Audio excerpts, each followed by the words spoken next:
All right, guys, thank you for that update. We'll get one more before we're done here for the day. Right now, we're going to welcome Blythe Brumleve to the show. And Blythe, we spent the last 3 weeks talking about social media. Today, we're going back old school, back to the website, where the majority of small business owners are saying, you know what, I don't need a website. But are they wrong? Yes. Yes, they are wrong. The last 3 weeks we've talked on this show about the value of social media, but on the flip side, there's a lot of debate, especially among marketers, on whether to rent or to buy, and that's where you're building your brand awareness, where you're building your just overall awareness to get people to recognize your company and the services that you offer, and then to come and do business with you. Now, over the last 3 weeks, we've been talking about how these top carriers, these top 3PLs, and some of the freight tech companies that are out here and what their digital marketing strategies are. And so when I compare what the top companies are doing compared to what small business owners are saying that they don't want a website, 40% of small business owners are saying that they don't want a website right now because they're just focused on building on social media, which is rented land. And I have always been the preacher that is saying that you should build on both rented and owned land. So you only own 3 properties on the internet ever. It's your podcast feed, your email list, and most importantly, your website. And while you should build on that rented land, it should always be pointing back to your website where you own that traffic. And so comparing all of the top businesses within the freight tech space to where the opportunities are for small business owners, small to medium business owners, and really a lot of these large businesses too, there are some key opportunities that folks can take advantage of.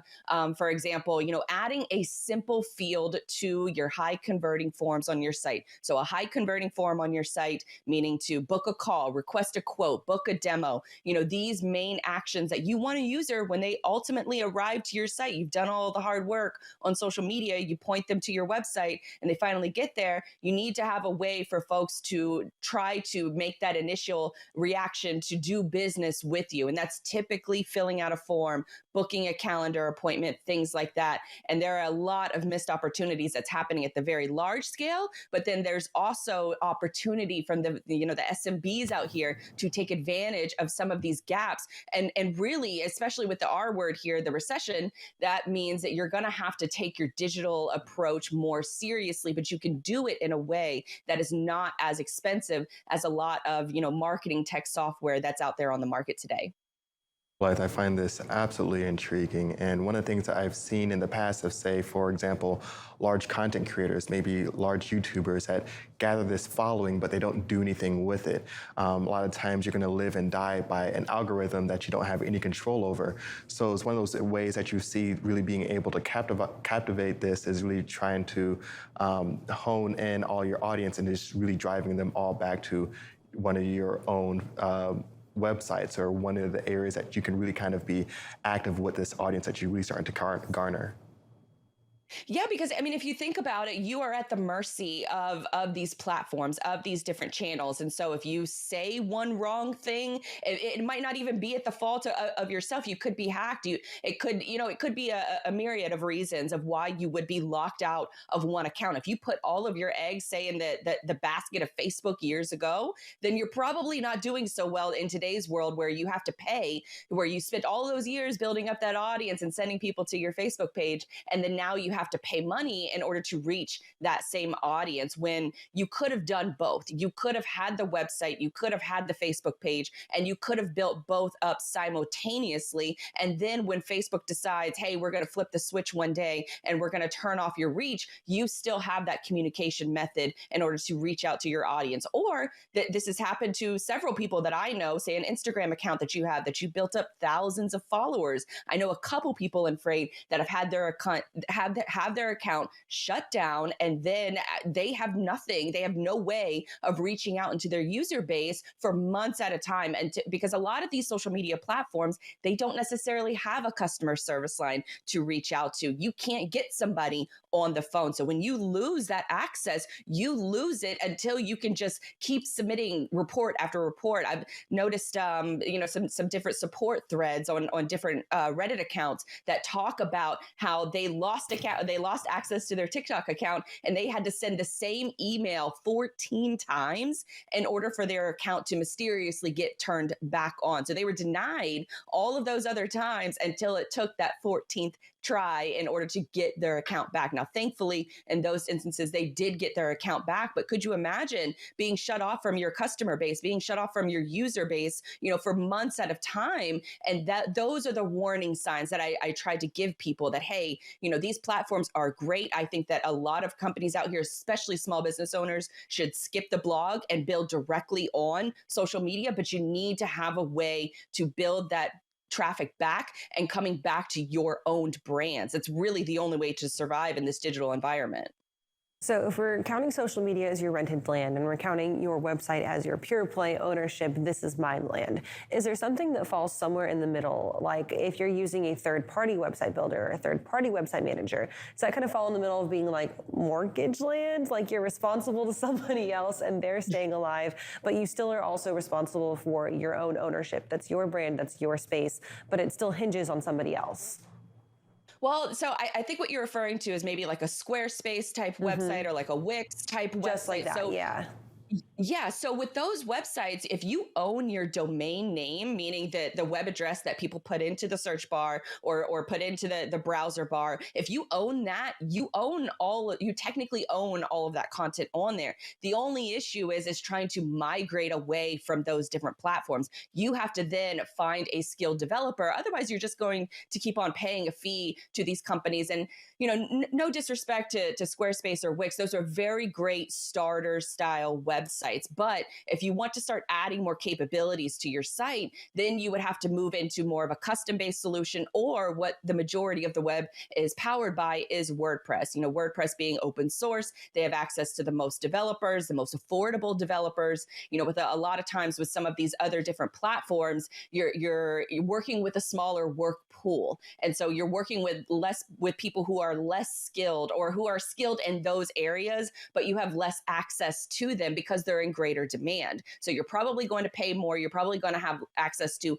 a less of a pool of those different developers. But if you ever wanted to move away from them, you would have to pay somebody in order to migrate your site away to a different platform in order to, grow and add some of the customizations that a lot of these TMS platforms, WMS platforms all provide in order to add those integrations into your platform. Because a lot of those just they're not built for freight. They're built more for like a creative photographer or somebody who just needs, something that's online. So those mid-tier ones, if you own your domain, you technically still, you're in good standing as long as you own your domain. It's just the content on the site itself. It almost works like a Dropbox file that you have temporary access to. If you stop paying that Squarespace bill, you're not going to have access to that Dropbox file of where all of your website data is stored. So you would need somebody that was skilled in order to download that information and then upload it in a way that one of these other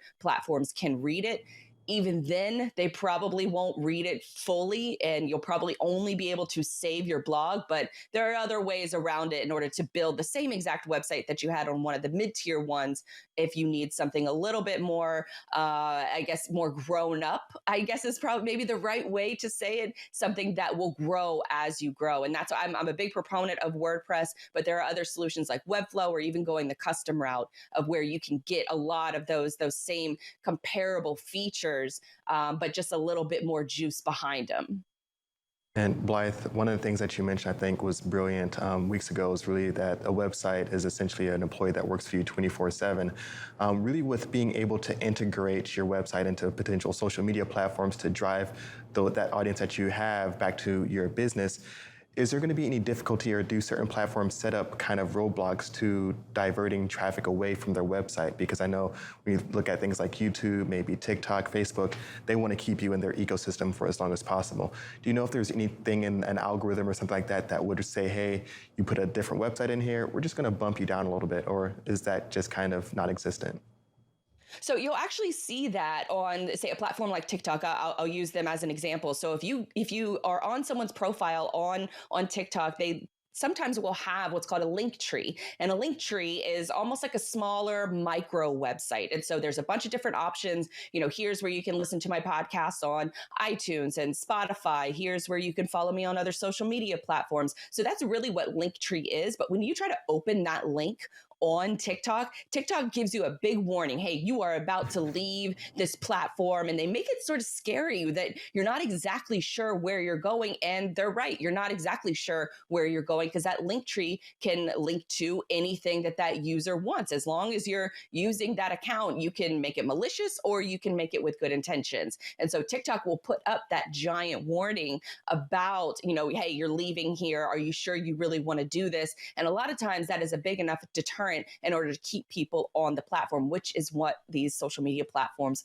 want. They want people to stay on the platform. So from a social media perspective, I always tell people to make sure that when you're putting content online, make sure that you're putting the message in its entirety, that you're publishing to the social media platform with the goal of consumption. Because a lot of times, people will say, hey, here is, one clip from the show. Here's where you can watch the rest of the show. And they'll put that link in like the comment section, because for a lot of social media companies, especially for LinkedIn, for example, if you put the link in the comments instead of within the original post, then LinkedIn won't necessarily ding you for that particular post. Now, there's a chance in the future that these algorithms could get smarter, and I suspect that they will, because you're still kind of gaming the system in that regard. But as long as you're publishing to social media with the goal of consumption, then you're still marketing to that, 95% of people who are not in a buying cycle. But when that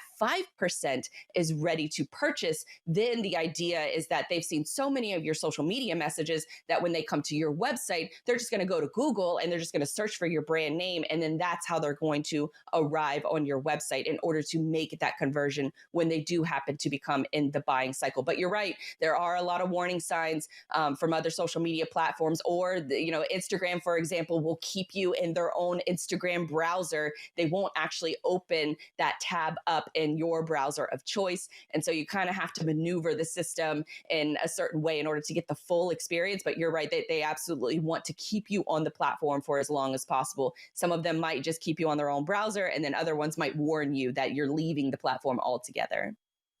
Blythe, amazing and insightful as always. Thanks so much for joining us this morning. Thank you.